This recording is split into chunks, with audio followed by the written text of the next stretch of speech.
Okay, so we are finishing the top of a sock, a toe-up sock, and need to bind off.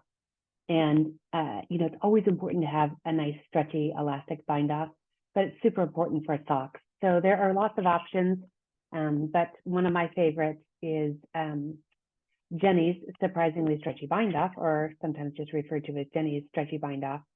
And it's just a super stretchy, very easy to memorize bind off, but you're going to want to do it in patterns. And so I wanted to show you how to do that. So first and foremost, because it is so stretchy, you want to go down a needle size. So essentially you want half the needle size that you're working on. This is a US 1 for the ribbing. So I'm going to go to a US 0 for the bind off. This happens to be a long circular needle, but you could use a DPN, a straight needle, whatever, it doesn't matter for the bind off because you're literally just working the bind off. Okay, the way this works is we're going to add a yarn over between the stitches that we bind off. So the very first thing we're going to do is just work a stitch.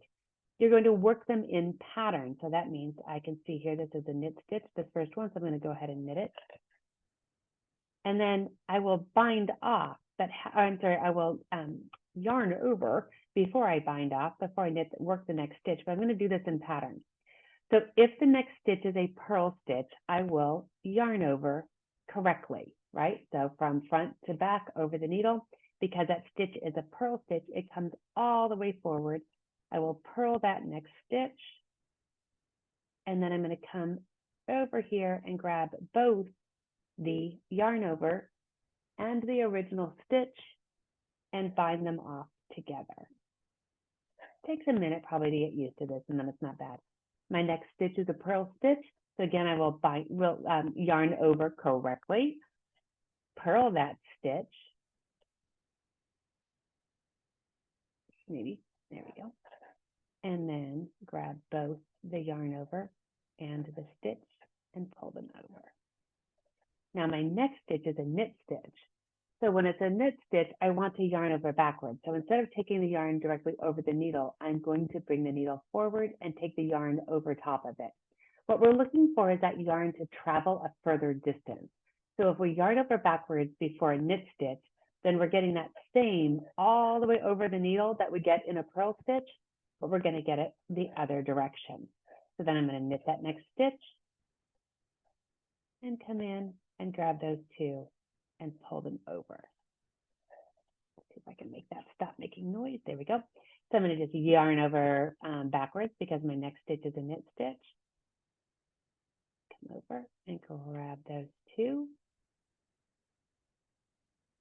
and bind off. My next one's a purl stitch, so I'm going to yarn over correctly because that's what takes that yarn all the way over the needle, right, and allows me to have that longer, sort of roomier cast on. I do this all the time, by the way, where I just sort of lose it partway through. So when that happens, just go ahead and put this first stitch back up on your right hand needle. The purl stitch is now unworked back up on your left hand needle, and go ahead and yarn over correctly.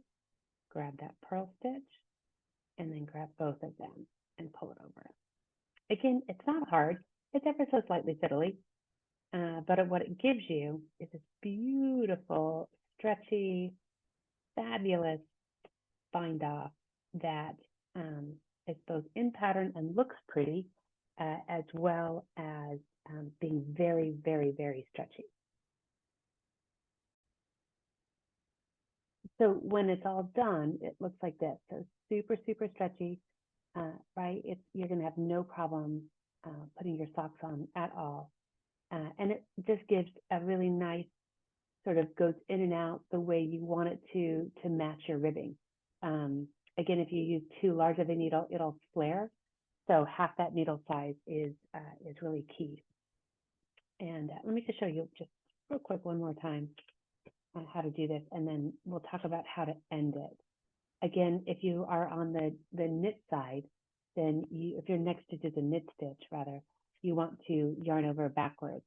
And again, the easiest way I have to remember this is just take your needle toward the yarn and pull it over, and then knit that next stitch. And the one thing that I would say is if you like do do it wrong, so to speak, and you yarn over correctly and work that next stitch, it'll be like harder to get into the stitches. Not hard, but harder. And so there's a little bit of a sense that it's not on correctly, because it's just a whole lot easier to get into it when it is. Of course, if you yarn over backwards by mistake before you do your purl stitch, it's really hard to do the purl stitch. So that one's going to be pretty easy to remember just to do it the correct way. So yarn over how you normally would. That right over, and then grab them both off. Okay, so you'll take your time, you'll do all of your stitches, and then at the very end, we want to talk about how to close that, because when you're looking at it,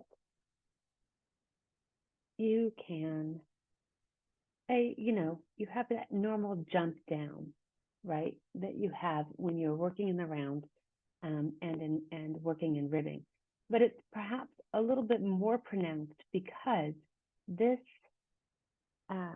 technique also provides that extra little wrap, right here, that yarn over. So you get just a little extra fabric. And so it's nice when you're coming into this to end it to sort of take into account that extra bit of fabric.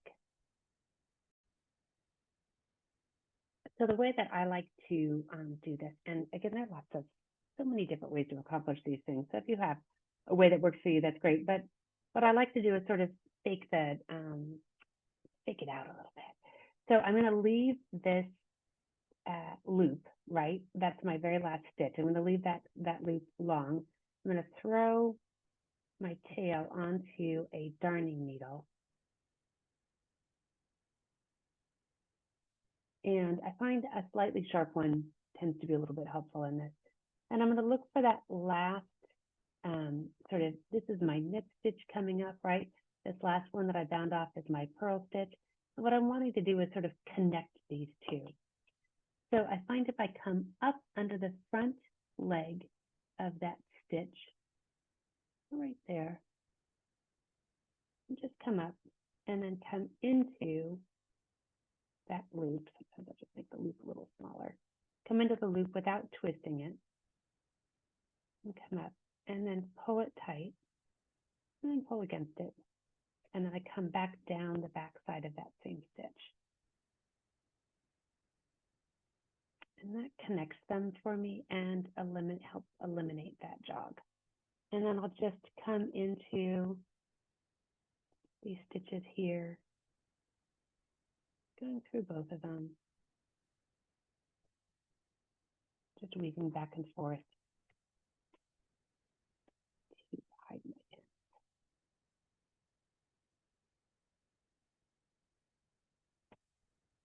Okay, and then I'll just, do that a few times and then bind off. And that makes it fairly invisible and still super stretchy.